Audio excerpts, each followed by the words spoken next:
and Las Vegas, North Las Vegas, and Henderson. Technically, the boundaries go from roughly about the stratosphere down to, we're supposed to be getting a professional baseball stadium, baseball team.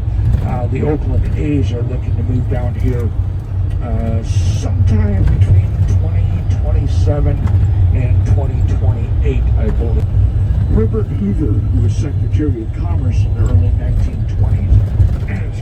1920s, and later became president as essentially just a big water wheel attached to a shaft. So, no, despite what you've heard, there's no giant hamsters down there. It's all water powered.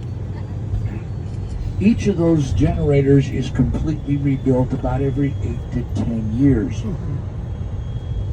Well, as we head over the hill and back down into the valley, on the left you'll see the Boulder Basin portion of Lake Mead. Now, Lake Mead is the largest man-made lake in the United States. Second largest is Lake Powell up on the other end of the Grand Canyon. Lake Powell was formed when Glen Canyon Dam was completed in 1962.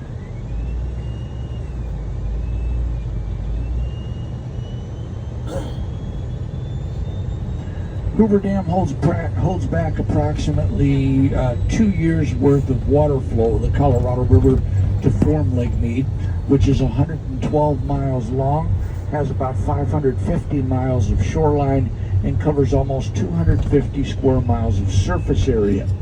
The average depth of the lake when it's at full capacity is about 350 feet and 590 feet behind the dam.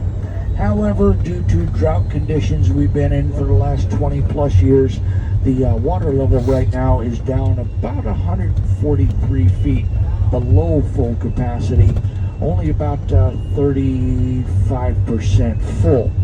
Now, the lake level will fluctuate anywhere from 12 to 15 feet or more a year, all depending on snowmelt from the western Rocky Mountains, which it relies on almost entirely to keep the levels up. Now, normally we hit our lowest level about the end of July, so we've got a few more months before we bottom out for the year, and then it'll stabilize and come back up again after spring snow melts, usually hitting its high elevation, depending on snow melt, anywhere from mid-March to mid-April.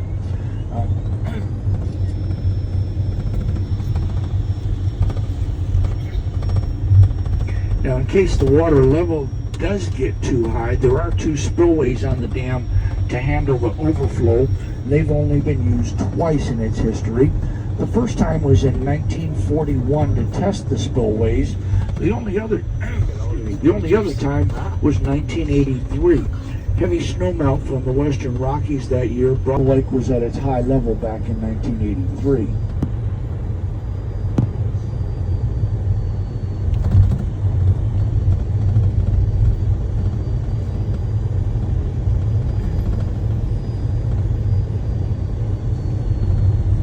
Now, even though the dam is on the Arizona-Nevada border, Nevada gets less than 1/3 of its power from Hoover Dam.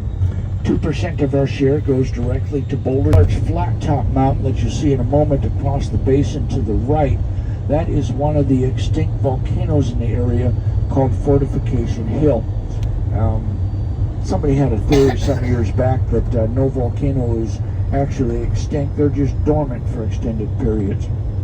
Now, considering the location of that one in Mount Charleston, west of Las Vegas, which is also an extinct volcano, I hope that's not a valid theory, or we might have a few problems.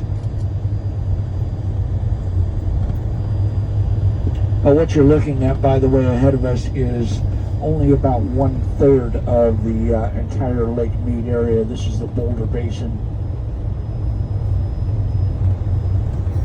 Well, as we head down the hill on the left, you'll see what looks like a dirt road.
rose to 45 feet at the top.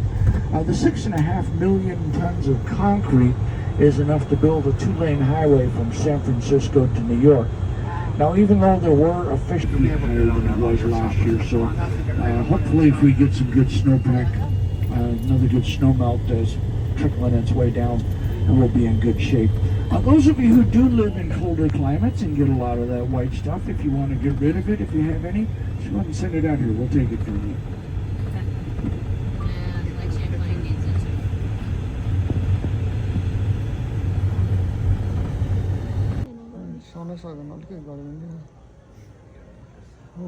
Construction.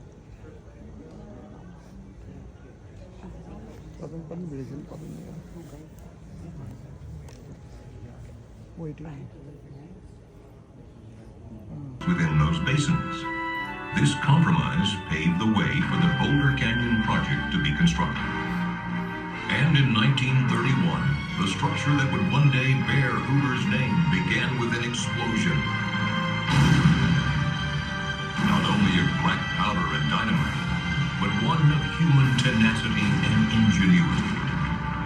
It was the largest single contract awarded to that time by the federal government.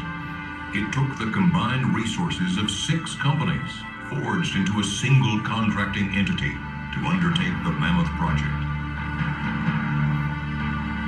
But before the first shovel of earth could be removed, the Colorado River had to be diverted from its timeless path. The key was to cut 2 tunnels through the canyon walls on each side of the river, each 56 feet in diameter and approximately 4,000 feet long. The 4 tunnels took 2 years to complete.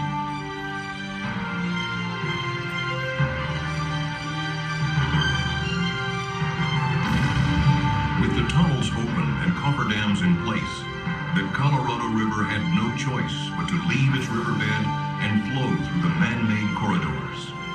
With the river diverted, steam shovels dug through as much as 135 feet of silt, mud, and gravel to reach bedrock. And there, Hoover Dam began as a simple square wooden form filled with concrete, followed by more than 3 million cubic yards of concrete over the next 2 years. Add the adjoining structures, and enough concrete was placed to build a 4-foot wide sidewalk around the Earth's equator.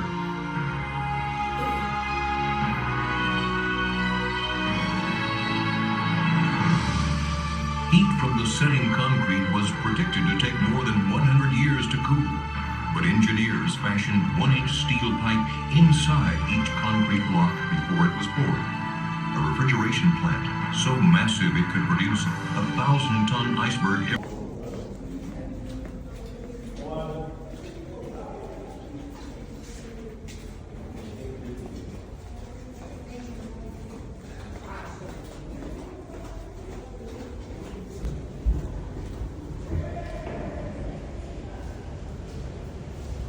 The yellow line crosses the light blue line, X marks the spot. Now, these diversion tunnels were some of the first things constructed here at the dam site for the purpose of building the dam itself, as it's pretty difficult to construct a dam while the river's rushing through the canyon. So this is how they did it. Beginning in May of 1931, they began the process of drilling and blasting the 4 diversion tunnels through the canyon walls. It took 19 months to fully construct and construct those tunnels and then divert the river. The way they diverted the river was by constructing cofferdams. We had the upper cofferdam and the lower cofferdam. This upper cofferdam, this would force the waters of the Colorado River into the diversion tunnels downstream.